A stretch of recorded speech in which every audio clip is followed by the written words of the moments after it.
It's the G to the U to the R to the U. Yes, sir. Yes, sir. Yes, sir. Yes, sir. It's to the S to the E to the B to the Y, followed by the M to the I to the K to the E. Yes, sir, folks. No more G to the U to the R to the U. You know what I'm saying? Welcome to Monday Morning Football with your host today, Sebi, alongside my partner, Michael Gray, the host of the Sebi Podcast Radio Show, filling in for the Guru here on Monday Morning Football. It's a pleasure, Mike, because I think that of choosing us to fill in for the Guru. They say that the Guru knows all when it comes to football, but it's a different feeling when he chooses us to kind of go ahead and fill in for him. Yeah, I always looked at it as a sign of respect. Guru is somebody that he is well respected in the game, and is very knowledgeable about the game of football and other sports and stuff. But I always looked at it as a sign of respect for a gesture like this. But yeah, hats off to Guru, man. Go ahead and enjoy your birthday weekend. We'll take it from here, and yeah, let's get this thing going. I'm ready to roll. Yeah, don't get too crowded, too happy wherever you at, Guru. Never know with Guru, man. It's good. You just never know. You just never know, man. Always pulling off a hat out of a rabbit's hat, man. That's our guy. That's our guy right there. Let's jump right into it, Mike. Earlier on this week, we saw the 49ers make a big splash, moving all the way up to number 3, trading with the Miami Dolphins alongside adding a third team to that party, that being the Philadelphia Eagles that traded from 6 down to 12. It's interesting, Mike, because you've got a guy like Kyle Shanahan, and Kyle Shanahan, one of the greatest minds in the NFL, and especially on the offensive side of the football, right? How creative, innovative he can be. Right. The 49ers are up to something. Right. When it first came out, I was thinking, okay, they're probably making a move to try to get Deshaun, trying to create a little bit of capital to try to see if they could ship some stuff to Houston and try to get them. But the more you think about it, Mike, the more you think who are the 49ers trying to get? Yeah, it definitely raises the question. The question is who, but you have a great feeling about what position they're definitely aiming for, and that's the quarterback position. It's been a long-going rumor and a long-going anticipation throughout the league that the 49ers were going to move on from Jimmy G at quarterback at some point in this season. Porn star Jimmy? Yeah, man. Yeah, it seems like it's about that time, and right now you could tell being this aggressive, moving up early on. They're looking to get one of the best quarterbacks possible at that time, depending on who goes the first two. Yep, I agree, and their relationship with porn star Jimmy, I think is dead. Is dead, right? Jimmy Garoppolo, for all the great things he did, he led you to a Super Bowl.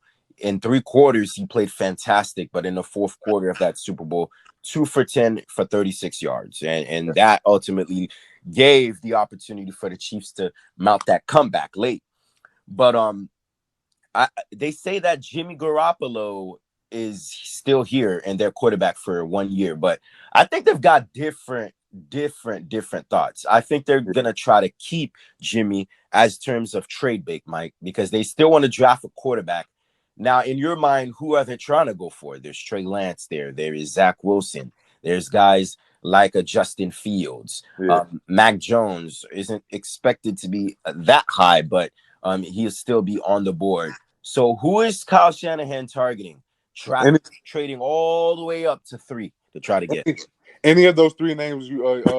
Three out of the 4 names you just mentioned outside of Matt Jones will more likely be a suitable fit for the 49ers that Kyle Shanahan and these guys are trying to look at, because in this offense, a dual threat quarterback has always thrived, and Kyle Shanahan's offense has always been very creative, has always been very fluid. You just see a situation where, for the future moving forward, the San Francisco 49ers looking to get a young dual threat quarterback that they can build around, and it's some young high level talent, as you can see we saw already in their pro days in this draft, especially with the top 3 quarterbacks alone. So I fully anticipate them to look at one of those dual threat quarterbacks because Kyle Shanahan's offense is big on those. This is a copycat league. Oh, the yeah. NFL is a copycat league, Mike. Let me break this down to you as in an analogy. In 2017, now the Chiefs didn't have to do this. They just stayed pat at 10 at where they at. But they did something that was very interesting. Let's date to 2017 and then let's forward back here in 2021. The Chiefs, what's their uniform color, Mike? Red. All right, got you. The Chiefs, who is their head coach? Andy Reid. All right. At the time in 2017, before they drafted Patrick Mahomes, who was their quarterback, Mike? Oh, good old Alex Smith. All right. Good brother. Do you see the scenario here? Uh-oh. The 49ers, they were red, right? Uh-huh. The Kyle Shanahan, an exceptional offensive mind, just like Andy Reid, right? Okay. Absolutely. And then Jimmy Garoppolo, right? At the tail end of his career, just like Alex Smith is starting to go out the door. What is this, Mike? the 49ers, what they're trying to do is they're trying to copy what the Chiefs mirrored in 2017, where they had Alex Smith be the quarterback for 1 year, just like they're probably going to do with Jimmy G, and get a guy like Trey Lance and Zach Wilson and back them up, just as they did when they drafted Patrick Mahomes. This is a copycat league, Mike. In more ways than one. Copycat league. The Chiefs were red. The 49ers were red. Andy Reid and Kyle Shanahan are great offensive minds, right? Alex Smith is going out almost out the door. Jimmy G is almost out the door. So if they draft Patrick Mahomes, what do you think they're trying to do? Absolutely. They're looking for the next possible Patrick Mahomes. This is a copycat league, Mike. By the way, San Francisco's red is a little different than Kansas City's red. It's a little, it's still similar, but it's got its differences to it. But yeah, you're absolutely right. This is a copycat league, and as you can see, in more ways than one. You know, it's like you funny you brought up the colors, but as far as the schemes and philosophies and how you build on a franchise and build a team up, absolutely, this is the perfect example for that. And, you know, it's funny you brought up that Patrick Mahomes example because that year that he sat behind Alex Smith, they were saying he was dominating so much in practice. A lot of his teammates were wondering why he was sitting behind Alex Smith. They said he could have easily been the starter that year. He was looking so good. So we'll see. We'll see which quarterback they go with, but it's definitely going to be interesting. Now the question comes, who they're trying to get? Is it Trey Lance or is it Zach Wilson? Most believe it's Zach Wilson. In fact, the Eagles wanted to trade up to 3 if they had the opportunity to get Zach Wilson. We had Quentin Rodriguez this week on our show explain that to us as well. But they couldn't do that. They didn't have the necessary capital and assets to do so. That's why they traded down to get 2 more draft picks. But it's interesting to me because this BYU guy, Zach Wilson, I saw his pro day. The guy can fling the football on the run. I mean, he can make every throw. He makes it look effortless. 60 yards downfield, more like Rodgers and Patrick Mahomes-esque. But this Trey Lance guy is he's got a gunner of an arm himself too. So, Mike, who are the Niners trying to get? I do believe Zach is the number 1 guy if possible. I mean, you know, it's going to be tough because his stock continued to rise day by the day. And he's becoming more of a hot commodity and more talked about after actually being a little underrated throughout the football season last year. But you know, I think someone like Zach Wilson, Trey Lance, or Justin Fields, whoever would be available at the time, you know, depending on who goes through the first 2. But one of those 3 would definitely suffice. But I think their number 1 guy they're looking at, as far as some other teams, is Zach Wilson for sure, especially after what we saw from him in the pro day, because you just saw the raw talent. And when you see the raw talent and ability, we can go over the IQ stuff, we can go over the schematics of the game and the understanding part. But that raw ability, man, that's something special, and that's something that talent, is thriving in the league right now. So. Yes, sir. Yes, sir. Yes, sir. It's the G to the U to the R to the U.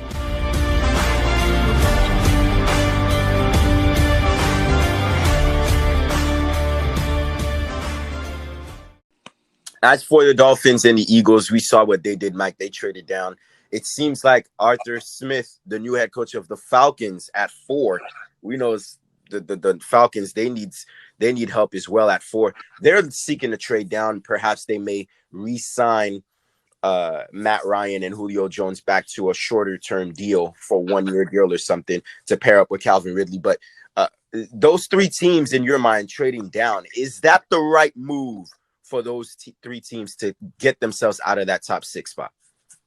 Yeah, it's interesting because maybe Atlanta has a situation where they're not looking to get a quarterback right now. They might be in a situation where they might want to draft the quarterback the following season, after this upcoming one. So it's a game of chess to understand the moves and the moves that are being made from their contemporaries from other teams, and who's in better position to get a quarterback right now, who's better to lock it in. So it's all about a game of chess right now, seeing what's next, and betting on the future.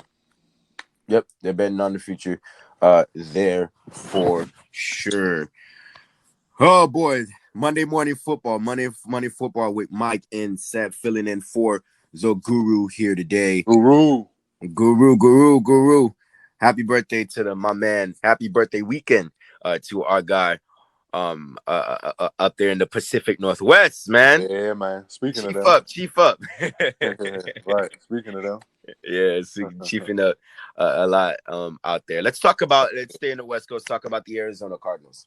Nice. The Arizona Cardinals, they made big splash, Mike. Nice. They got JJ Watt. They signed AJ Green, all these oldies but goodies, right? Yeah. All oldies but goodies. That's why I like to call it oldies but goodies, because both guys are in their 30s, but we both believe, Mike, these guys still have some in the tank to give. You talk about JJ Watt, a career 109 total sacks. Only guys to have more than him is Bruce Smith, DeMarcus Ware, and some of these legendary guys. So he will be in Canton for sure one day. And then AJ Green.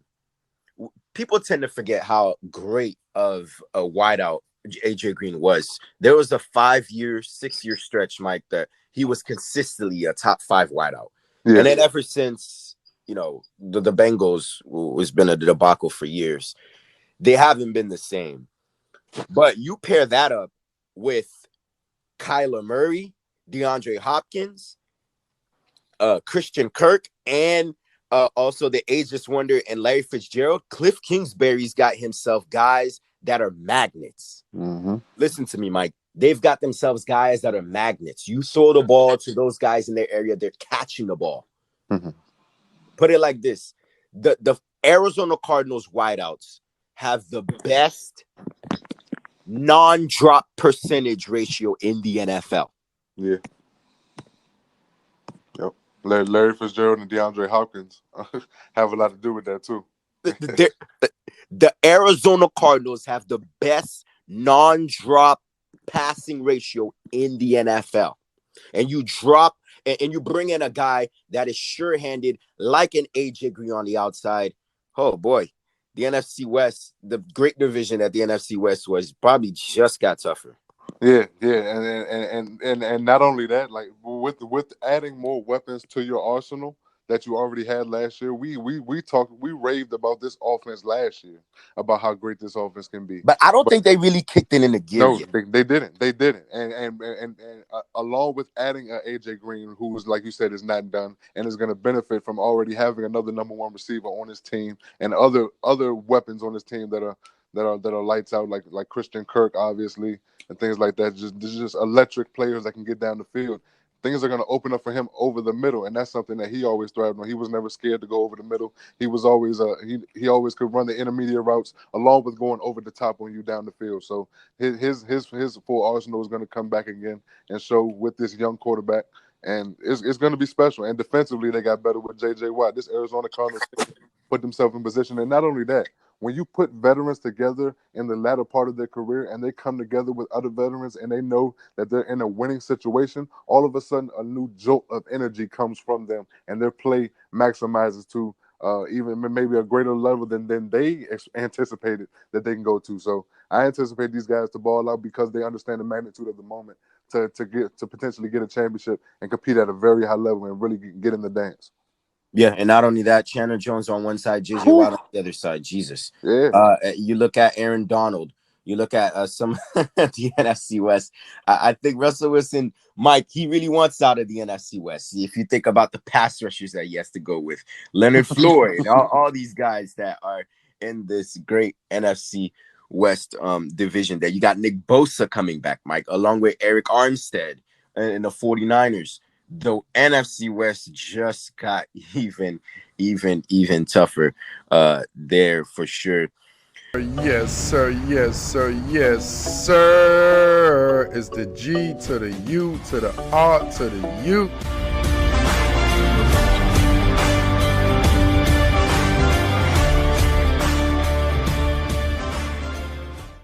From the West Coast, we go to the Mid-South, the Deshaun Watson saga, Mike. Deshaun Watson. Now, hey, these allegations, Mike, there's never factual things. It's always a he said, she said thing. She's coming out with lawsuits. She's hiring an attorney to do this. She's trying to sign George Zimmerman, right? Or Johnny Cochran, or maybe Rob Kardashian to defend them. Maybe it's pension moved. Maybe they want the money, Mike. We don't know what the exact things are when it comes to these certain situations. But Deshaun Watson, it's funny to me.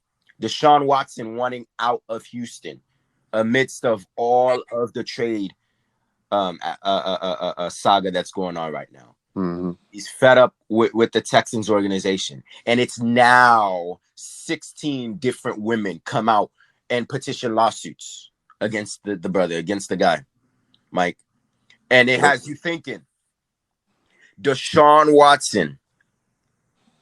Was Deshaun Watson out here, Mike, asking for happy endings?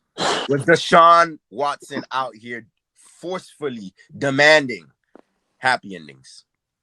Because it's always a he said and she said thing. Absolutely. And Mike, I know these things because I've been to a massage therapist area before, and I know how it gets. You know, they start rubbing your back, they start touching little like muscles that you didn't even know existed. Start making you feel good about yourself. What, Mike? They start like alleviating nerves, and then all of a sudden, as a man, you start getting tingly. You start getting tingly. You start the hormone side effects start kicking in, and it has you thinking, Mike. Sometimes these athletes believe that they have power over any individual. And so you ask yourself, was Deshaun Watson out here asking for happy endings? Or is it just another recollection of a Bill Cosby situation where, the man is getting old, all these women for the past 30 years that claim this, claim that, allegated this, want to come out because of now Deshaun Watson wanting to leave in the exile of the relationship between himself and the Houston Texans organization. Your thoughts on that, Mike? It's interesting because you brought up a lot of great points, and one of the main points I want to attack is the question of is this was he looking for happy endings, or is this another situation? And it's one of those situations where we'll never know. Only the people that were involved will know. Only the people that are in the know will actually know the facts, and the people that are in the inner circle. However, whenever I look at a situation like this, I always want to look at what's at stake. And what's at stake for the NFL, if Deshaun Watson gets traded, is huge. Because player power in the NFL is nowhere near where you see it in the NBA, MLB, and some of these other sports. But if you have a move like Deshaun Watson, who could exercise his right to say, I want to get out of a situation after you signed a long-term contract with the team a year prior. If you put a team in a situation where they trade you, you're almost single-handedly giving that power to the players in the NFL. And I'm not sure the NFL owners, I'm not sure the NFL entirely wants the players to have that much power. So it's we always got to look at something at stake. I'm not saying that anything colluded or anything like that, but you just never know when you look at what's at stake. It always makes you raise your third eye and makes you look at it from a three-dimensional perspective and wonder what's going on behind the scenes. Because this is it's these stories, these allegations, they came out the woodwork, Sebby. I mean, out the woodwork, just out of nowhere. So with this situation, we never know what could happen, what could have happened, what really happened, but it's just the timing of it all. Just it always makes you raise your third eye a little bit. It does. It does. It does. It really does. And I feel like there's more to come. There's more to come. It started at 3 lawsuits to 6 lawsuits. Then it went to 10, now up to 16. So you notice the trend. I don't think anything, this wheel isn't slowing down at all, Mike. So more information are desperately coming for sure about that situation. And we're going to keep a close eye on that. From Houston, we go to Green Bay, Mike, where we will actually close out here. The Green Bay Packers, right? Led by Ted Thompson, owned by Ted Thompson, one of the richest franchises and the most decorated NFL franchises of all time, if not the greatest and the most decorated. In Lambeau Field, the sacred stadium that is Lambeau Field. Aaron Rodgers, we understand how great he is, right? Mm-hmm. Signing that 4-year deal that he signed about 2 years ago, extending his contract, making $134 million. Was that the right move? Is he regretting that now? Packers aren't giving him the necessary weapons to work with. They signed Aaron Jones, but they almost lost him to the Miami Dolphins if it wasn't for Aaron Rodgers to petition to front office to keep him. And so there's a scenario out there, right? There's a scenario out there, Mike, that the Green Bay Packers, and this is a rumor. This isn't factual, but this is a rumor. The Green Bay Packers want to make a statement. They want to make a statement this offseason, and they want to reach out to the Cleveland Browns. It's funny, Mike. You would have never thought of that since the Jim Brown days, anybody reaching out to the Cleveland Browns for something. But there is a scenario out there that the Packers want to make a statement to the National Football League, trade their first round pick and multiple picks for Odell Beckham Jr. They want to pair up Odell Beckham Jr. and Davante Adams on the same team for Aaron Rodgers. That would make them the best wide receiver duo instantly. Most people don't like instant gratification. We invest in stuff, and we invest in trades, and we're looking long term. But the Packers, they're saying they want to make a statement, and this is a rumor. And I have sources that are telling me this. They want to make a statement. They want to trade their first round pick and maybe a third or a late rounder for Odell Beckham to make a statement, and they want to pair up Davante Adams and Odell Beckham Jr. for number 12 under center in Green Bay.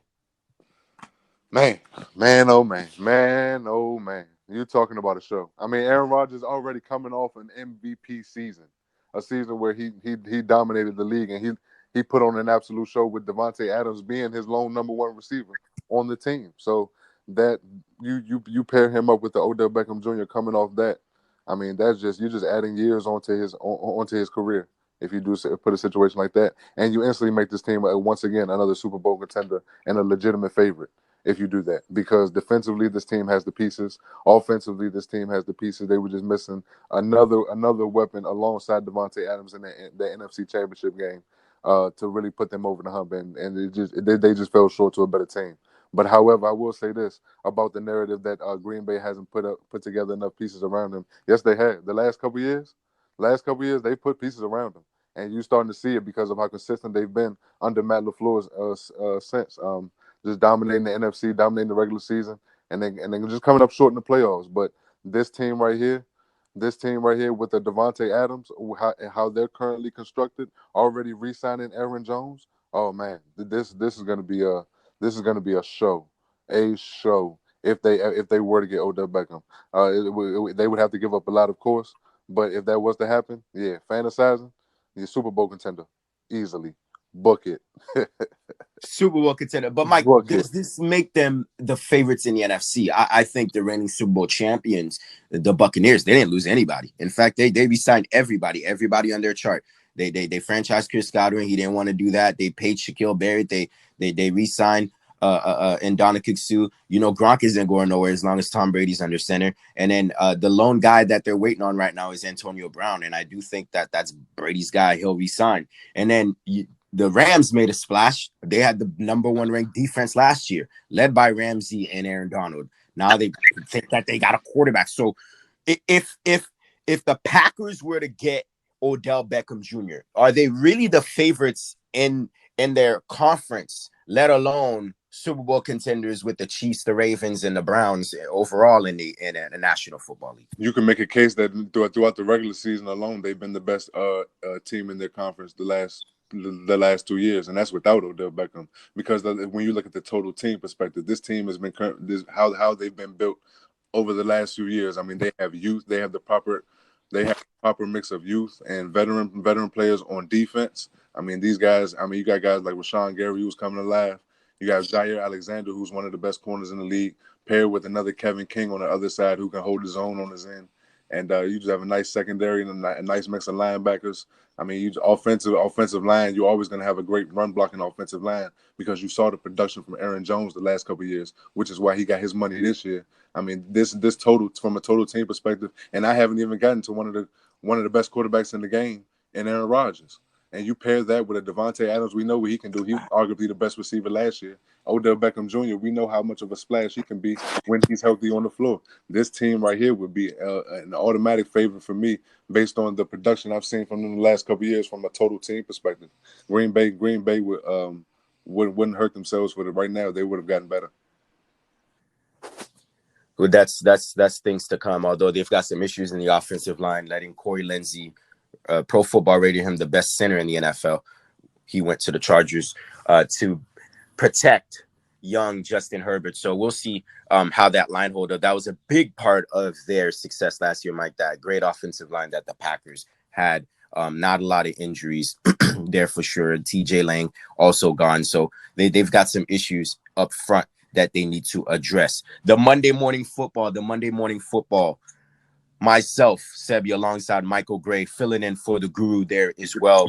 As we close today, Mike, we want to definitely address some of the audience here on Monday Morning Football. If you enjoyed our segment today, myself and Mike, definitely connect with us on the Sebi Podcast radio show, streaming in 16 different platforms worldwide, from iTunes to Spotify, Google Play, Podcam, Pod One, weekly on our platform there, the Sebi Podcast radio show.